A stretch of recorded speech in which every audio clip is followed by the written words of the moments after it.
Olá pessoal, sejam bem-vindos a mais uma aula do nosso curso de Spring Boot com Angular 10. Eu me chamo Valdir César e nesta aula nós vamos criar a instanciação de forma automática da nossa base de dados, de modo que toda vez que nós startarmos a nossa aplicação, esse banco de dados seja criado para a gente em memória, apenas em tempo de compilação. E para isso nós vamos utilizar o H2 Database. Maravilha, então vamos fazer o seguinte. Nós já adicionamos no início do curso a dependência do H2 no nosso .xml. Então agora a gente vai fazer o seguinte, eu deixei no material de apoio um PDF escrito configurações dos perfis de dev e teste. Então você vai copiar o conteúdo aqui do perfil de teste, vamos dar um Ctrl C aqui, voltar no projeto. Vamos abrir aqui então o nosso application.properties e vamos copiar esse conteúdo aqui para dentro, bem? Então vamos dar um Ctrl C aqui no nosso application.properties. Ótimo, então vamos organizar aqui o código. Seguinte, pessoal, então essas configurações aqui servem para quê? Essas duas linhas servem para habilitar o nosso H2, essa daqui para configurar o path de acesso ao H2. Então nós podemos deixar assim, é só para a gente poder acessar o H2 lá pelo nosso navegador. Beleza.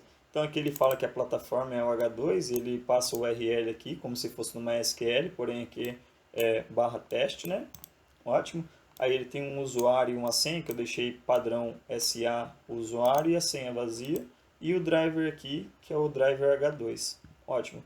E essas duas últimas linhas aqui é só para ele mostrar o SQL sendo gerado para a gente aqui no nosso console, toda vez que a gente startar a nossa aplicação. Então maravilha, vamos dar um save aqui.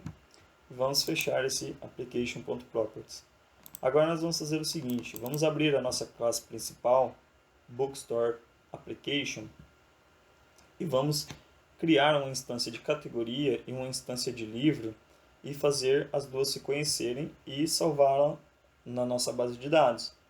Então para isso eu vou fazer o seguinte, eu vou usar uma interface chamada Command Line Runner, porque ela tem um método run que faz o seguinte, toda vez que você starta a sua aplicação, ele executa o código que está dentro desse método. Então vamos fazer aqui, ó, implements, né? O Command Line Runner. Command Line Runner.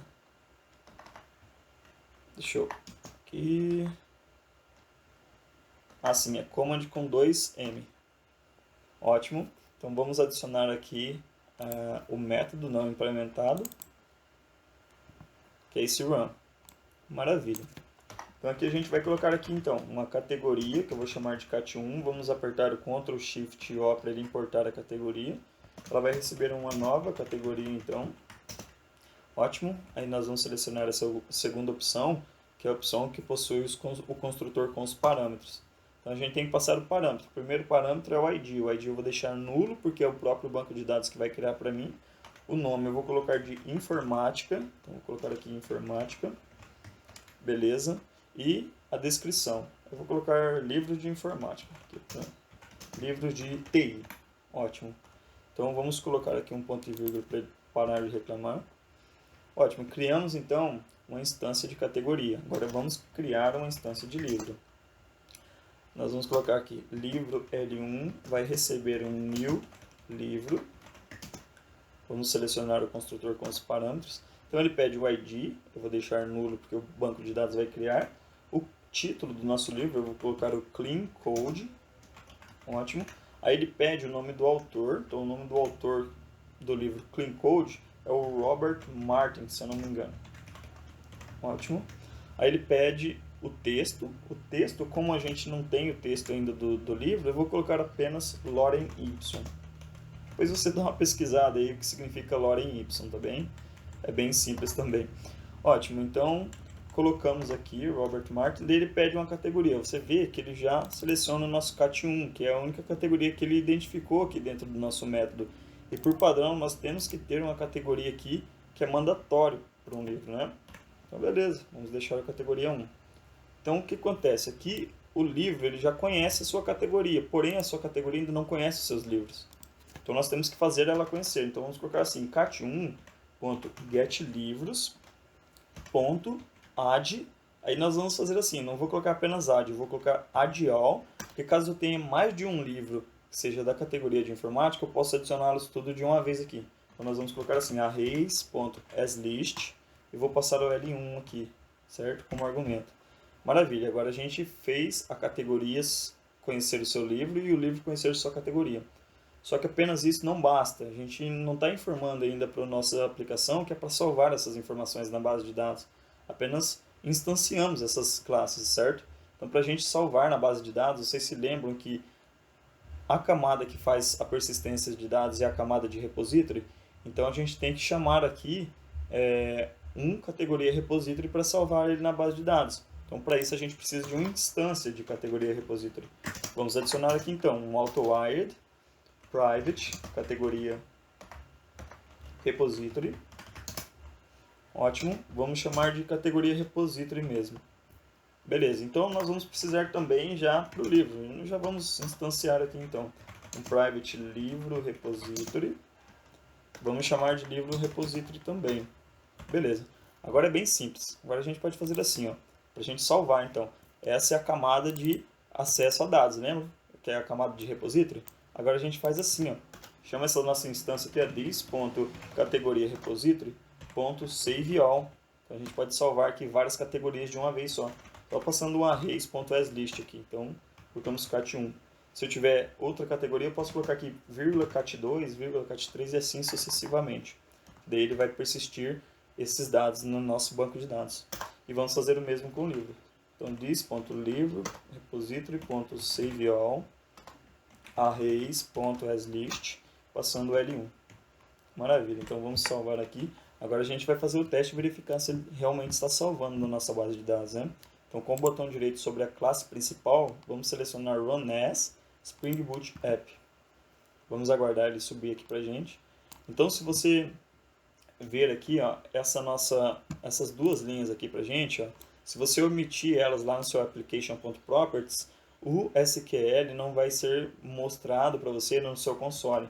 Então, se você vir aqui no console, ele está subindo para a gente aqui o Tomcat, então, na porta 8080. E o SQL vai ser mostrado aqui para a gente, sendo gerado, criando aquelas tabelas e fazendo os inserts para a gente. Então, como você pode ver, ele criou aqui uma tabela categoria, criou uma tabela livro, passou os valores padrões aqui, beleza? Então, se a gente vir aqui agora, ele tem um insert para categoria e um insert para livro, que é as duas instâncias que nós criamos aqui, de categoria e livro. Beleza, agora para a gente ver esses dados salvos lá no banco de dados, a gente vai vir aqui no nosso navegador, abrir uma nova guia e digitar localhost 2.8080/H2, H2 console, né, no caso. Aí ele vai pedir para a gente conectar aqui, vamos clicar em conectar. Aqui você consegue ver, então nós temos a tabela categoria e a tabela livro já. Então, clicando em categoria e selecionando a opção Run, você vai ver que já tem um livro aqui com ID 1, a descrição dele é livros de TI e o nome é informática, maravilha. Então, se a gente seleciona o livro aqui, a gente já consegue ver o livro que nós criamos, do Robert Martin, aqui, o Clean Code, certo? E ele tem o ID da categoria desse livro. Então, pode ver que o ID dessa categoria do livro aqui é o ID 1.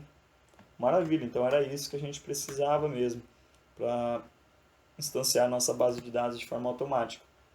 Então, eu vou fazer o seguinte, pessoal, vou estopar aqui nossa aplicação, vou abrir aqui o Git e vamos realizar um commit. Vamos colocar aqui git add ponto, git commit -m.